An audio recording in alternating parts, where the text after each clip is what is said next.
알 것은 성경의 모든 예언은 사사로이 풀 것이 아니니 예언은 언제든지 사람의 뜻으로 낸 것이 아니요 오직 성령의 감동하심을 받은 사람들이 하나님께 받아 말한 것입니다. 아멘. 네, 오늘 노선을 주셔서 찬양합니다. 기도 감사합니다. 너무 많이 봐주십시오. 고맙습니다. 네, 감사합니다. 우리 계속해서 견실한 신앙이라는 주제 아래에서 요리문답을 살피고 있습니다. 우리가 지난 시간 이문을 살펴봤습니다. 이문의 내용은 뭐였습니까? 우리가 어떻게 하나님을 영화롭게 하고 즐거워할 수 있겠는가? 이를 위해서 무슨 규칙을 주셨는가? 무슨 기준을 주셨는가? 라는 질문이었고 그에 대한 답은 신구약에 기재된 하나님의 말씀을 주셨다라고 했습니다. 신구약에 기재된 하나님의 말씀, 곧 성경을 주셨다는 거죠. 여러분, 성경은 우리가 고백하는 것처럼 특별 계시로 기록된 하나님의 말씀임을 우리는 믿습니다. 특별 계시라 함은 우리에게 주어진 하나님을 알리시는 여러 방편들의 한계 때문입니다. 하나님은 우리 안에 주신 계시가 있습니다. 그것을 종교의 시다라고 칼빈은 이야기도 있습니다. 태어난 인간의 모든 마음들 속에는 그가 누구인지는 모르지만 그의 근원된 존재인 신에 대한 그리움을 갖고 태어나는 것이죠. 그래서 그것이 있기 때문에 종교성을 갖고 태어나는 것입니다. 그리고 밖으로는 우리에게 보여준 둘러싼 모든 환경들 그리고 모든 자연 그 역사 속에서 우리는 하나님이 계시다는 것을 부정할 수 없게 됩니다. 문제는 그 하나님이 누구시냐, 뭘 원하시냐라는 내용들에 대한 어떤 정확한 진리의 지식과 구원의 도리를 아는 바에 있어서는 제한이 있는 거죠. 그래서 그 제한의 가장 중심이 되는 이유 중에 하나는 우리의 눈이 어두워졌기 때문이고 죄로 인해서 하나님을 알 수 있는 한계가 있기 때문입니다. 그래서 우리에게 주신 성경은 죄인들과 소통하길 원하시는 하나님의 섬김이시며 애씀이라고 할 수 있는 거죠. 문제는 뭐냐? 이 성경이 이런 하나님의 계시로 기록된 말씀으로 우리에게 권위를 갖기 위해서는 그만큼 믿을 만한 성경인가, 믿을 만한 것인가라는 그런 신뢰가 필요하겠죠. 그래서 성경이 스스로 하나님의 말씀임을 증언하는데요. 그래서 우리는 성경이 믿을 만한 말씀인가를 알기 위해서 그 기록된 과정을 바르게 이해할 필요가 있습니다. 이것은 우리의 또 하나의 중요한 신앙의 고백이 될 텐데 성경은 인간에 의해서 기록되었다고 하지만 단지 인간의 책이 될 수 없는 것은 하나님이 그 기록의 과정에 관여하셨기 때문입니다. 그래서 인간 기록자의 그 각자의 경험, 성품, 지식, 그들의 언어를 활용하긴 하셨지만 인간이 갖고 있는 죄의 영향력이 성경의 기록의 과정에 미치지 않도록 간섭하시고 또 그 선택의 과정에 관여하셔서 오류 없게 하셨다는 겁니다. 이걸 한마디로 말하면 성경은 인간의 저자와의 관계 속에서 하나님께서 유기적으로 쓰셨고 축자, 글자 하나하나까지 영감, 간섭하셨다. 그래서 유기적 축자 영감이 성경의 기록 과정이었기에 성경은 하나님 말씀으로서의 그 온전함을 간직할 수 있었다는 것입니다. 그래서 여러분 누군가가 인간이 쓴 책이 아니냐라고 말을 하면 동의하셔야 됩니다. 그러나 한 발자국 더 나아가서 그러나 인간의 글이 될 수 없는 것은 하나님께서 영감으로 관여하셨기 때문이다. 우리는 그걸 믿는다라고 이야기하는 것이죠. 그래서 여러분 오늘 21절 말씀에도 보게 되면 사람의 뜻으로 된 게 책이 아니라는 겁니다. 오직 성령의 감동하심 받은 사람들에 의해서 성경은 기록되었다라는 거죠. 이거를 이제 교리적으로 방금 말씀드린 것처럼 유기적 그리고 축자 영감이다라는 겁니다. 이런 정도의 용어는 우리가 신앙생활하면서 좀 익숙해질 필요가 있겠다 싶습니다. 오늘은 이어진 산문에서 그렇다면 그렇게 기록된 성경이 주요하게 가르치는 게 뭐냐라는 질문을 이어갑니다. 그렇게 영감되어진 성경은 그렇다면 가장 핵심적으로 가르치는 그 요긴한 교훈이 뭐냐라고 이야기합니다. 왜 이런 질문을 할까요? 오늘 그 질문에, 이런 질문의 의중은 20절, 우리가 읽은 베드로후서 1장 20절에 나와 있습니다. 1장 20절에 뭐라고 되어 있습니까? 먼저 알 것은 성경의 모든 예언은 사사로이 풀 것이 아니니. 사사로이 푼다는 게 뭐죠? 자기 소견대로, 자기 멋대로 해석할 게 아니다라고 이야기를 하고 있는 것입니다. 여기서 우리는 이 산문의 질문의 배경을 알게 되는 거죠. 사람들이 성경을 대할 때 각자의 헤아림으로 대할 것이 아니라는 겁니다. 물론 해석에 각자의 몫이 있지만 그 해석의 중요한 관점은 내가 볼 때 어떠하느냐가 아니라 하나님께서 이 성경을 통해 뭘 말하고자 하시느냐, 무엇을 말하고자 하시느냐가 기준이 되어야 된다는 측면에서 다시 말해 성경을 대하는 우리의 자세가 무엇이어야 되느냐는 질문이 바로 이 요리문답 3분의 핵심의 내용인 것입니다. 오늘 본문에 봐도 그렇죠. 21절 보시게 되면 그렇게 성령에 감동하심 받은 사람들이 쓴 내용은 자기 생각이 아니라 하나님께 받은 것이다. 그래서 말한 것이다. 그럼 여러분 당연히 우리의 관심도 하나님께서 그들을 통해 말씀하신 것이 무엇이냐가 돼야겠죠. 하나님께서 그들에게 주셔서 쓰시게 한 내용, 다시 말해 우리에게는 하나님께서 그들을 통해 우리에게 말씀하려는 게 뭐냐, 이게 우리의 관심이 되어야 된다는 겁니다. 다시 말씀드립니다. 성경을 읽을 때 가장 중요한 관심은 내게 성경이 얼마만큼 와닿느냐 이전에 하나님께서 하시고자 하는 말씀, 그 하나님에 대해서 어떻게 말씀하고 계시고 또 하나님은 우리에게 뭘 기대하시느냐에 대한 관심이 있어야 됩니다. 그래서 이 산문에 대한 답은 이렇습니다. 성경이 가장 우리에게 중요하게 가르치려고 하는 것은 사람이 하나님에 대해서 무엇을 믿어야 되며 하나님께서는 사람에게 어떤 의무와 본분을 요구하시는지 이에 대해 말씀합니다 라고 말합니다. 참 이 웨스트민스터 소유리 문답을 만든 신학자들의 탁월함은 그 성경의 여러 내용을 중요한 두 가지 방향으로 함축하고 있다는 겁니다. 성경이 가리킨 주요한 내용이 뭐라고요? 하나님에 대해서 우리가 무엇을 믿어야 되는지, 다시 말해 한마디로 믿음에 대해서 말합니다.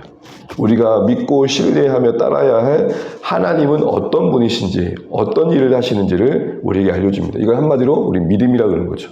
그래서 여러분, 우리는 성경을 통해서 하나님이 누구신지를 압니다. 하나님이 하시는 일을 압니다. 그렇게 드러낸 하나님의 속성 속에서 그분이 얼마나 영광스러운 분인지를 압니다. 거룩하시고 사랑이 많으시고 자비로우시고 공의로우시고 지혜로우시고 이 세상을 지으셨으며 지으신 세상을 반간치 않으시고 관여하시고 그러기에 마땅히 경배받으시고 찬양받기 합당한 분심을 고백하게 되는 거죠. 그래서 우리는 말씀을 통해 하나님 사랑에 깊어질 수 있고 그 은혜의 넓이에 잠길 수 있고 주님의 온 세상을 향한 계획에 그 구원의 계획 그 장엄함에 찬양과 경배를 드리지 않을 수 없는 자리에 서게 되는 겁니다. 하나님을 제대로 알고 바로 알기 위해서는 그러기에 성경이 필요하다는 것입니다. 그래서 칼빈이라는 사람은 이런 말을 합니다. 태어날 때부터 우리가 신적 지식을 본성적으로 갖고 있는데 그 흐릿한 지식들이 흩어진 지식들이 성경의 안경을 통해서 바로 보여집니다 라고 말하는 거죠. 하나님이 계신 것 같은데 이런 분이신가 라는 내 추측이 성경의 빛 아래서 온전한 방향을 찾게 된다라는 것입니다. 또한 우리가 해야 될 의무와 본분, 우리가 지음받은 피조물로서 하나님 앞에서 어떻게 살아야 될지에 대한 방향도 알려줍니다. 한마디로 이것은 삶이라 할 수 있을 것입니다. 하나님이 우리에게 기대하시는 의로운 삶, 사랑의 삶, 그에 대한 분별과 고민을 하게 하는 게 성경입니다. 그래서 관계와 일상과 사회와 역사 속에서 우리가 어떻게 살아야 대한 온전함을 보여줍니다. 우리가 추구해야 할 사랑의 방향, 우리가 관계 속에서 어떤 연민을 베풀고 이 땅에서 어떤 정의를 추구해야 되는지, 우리에게 주어진 삶에 대해 어떤 자세를 취해야 되는지, 그리고 우리가 복된 삶을 살기 위해서 어떤 모습을 보여야 되는지 끝없이 도전합니다. 여러분 이러고 보면요, 이 성경 하나에 사람이 된다는 것, 이 한 권의 사람이 된다는 것은 진짜 우리의 삶을 더 온전케 하는 중요한 내용의 근거가 되는 것이죠. 이렇게 보면 여러분 성경이 말하는 기묘한 교훈, 중요한 교훈은 두 가지 단어로 합중됩니다. 믿음과 삶, 믿음과 행위. 여러분 우리가 이 단어를 너무 많이 들고 있지만 이 성경이 이 믿음과 행위에 대해서 이야기할 때 특별히 이 요리문당은 가장 먼저 언급하고 있는 게 믿음이라는 것을 우리는 주목할 필요가 있습니다. 그래서 여러분 우리가 앞으로 살펴보겠지만 오늘 3문 이후에 4문부터 38문까지는 우리가 어떤 하나님을 믿어야 될지에 대한 내용이 나오고 39문부터 107문까지는 우리는 어떻게 행동해야 될지 십계명을 시작으로 이야기가 시작됩니다. 이미 소유리 문답 구조도 이런 믿음과 행위라는 그 두 가지 기묘한 가르침을 확장시켜가고 있는 것이죠. 믿음이 먼저 언급되어 있습니다. 우리는 보통 그렇게 얘기하죠. 행함이 없는 믿음은 죽은 믿음이다. 맞는 말입니다. 그러나 믿음이 없는 행위도 온전치 않은 겁니다.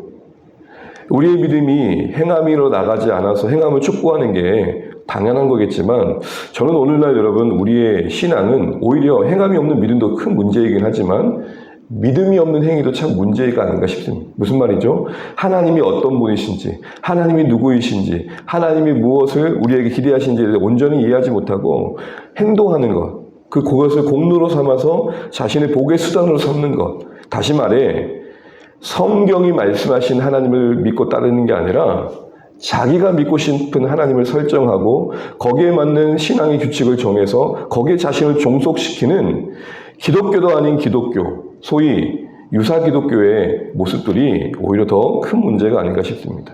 사랑하는 성도님, 이제 말씀을 맺습니다. 소요리문답 3분의 내용은 우리가 왜 성경을 그만큼 권위 있게 여기는지에 대한 그 내용의 핵심 내용을 말씀해 줍니다. 성경이 영감된 성경이라면 우리는 당연히 성경이 말씀하시는 바에 관심을 가져야 됩니다. 베드로후서 1장 20절 말씀처럼 사사로이 풀면 안 됩니다. 오늘도 이 시대에 많은 사람들은 성경을 사사로이 풉니다. 개인의 입맛에 맞게 편집하고 개인이 필요한 구절만 따갑니다. 그래서 여러분 성경을 통전적으로 알기보다는 좋아하는 구절에 익숙합니다.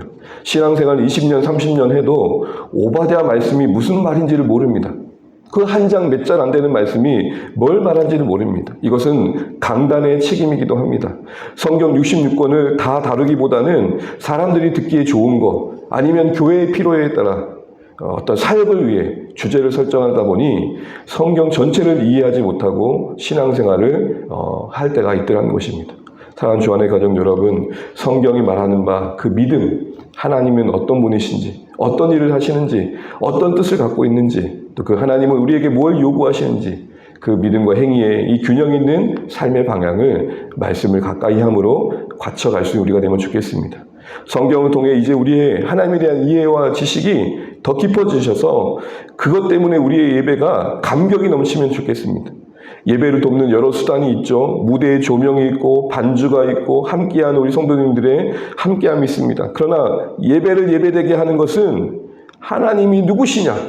하나님이 어떤 분이시냐? 하나님이 얼마나 영광스러운 분이시냐? 거기에 우리 영혼이 감격을 경험할 때일 것입니다. 또한 우리 삶이 이전보다 더 의로워지고 온전해지고 사랑의 삶이 더해지기 위해선 성경을 가까이 하셔야 됩니다.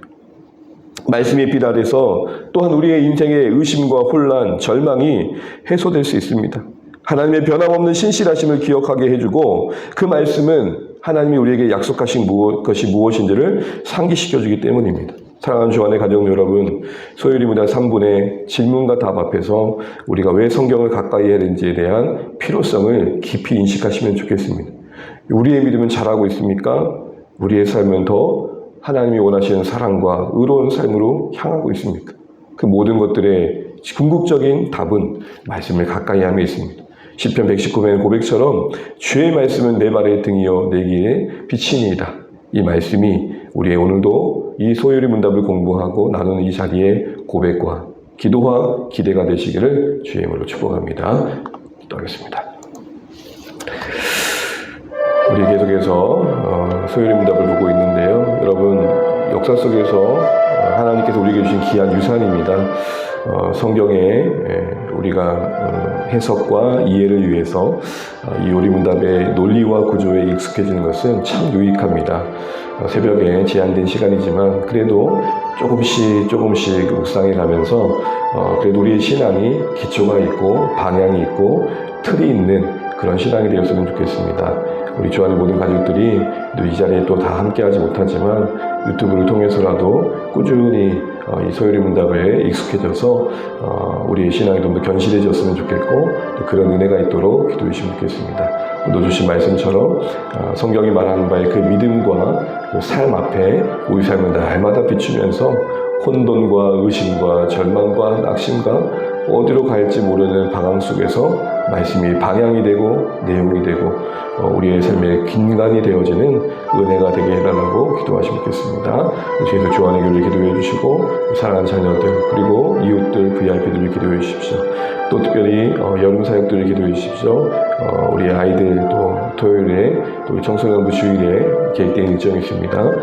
안전하게 무엇보다도 안전하게 또 은혜롭게 잘 진행될 수 있도록 기도해 주십시오. 또 여러분도 각자 기도 제목 가지시고 기도하겠습니다. 하나님 아버지 은혜를 감사합니다. 오늘 우리에게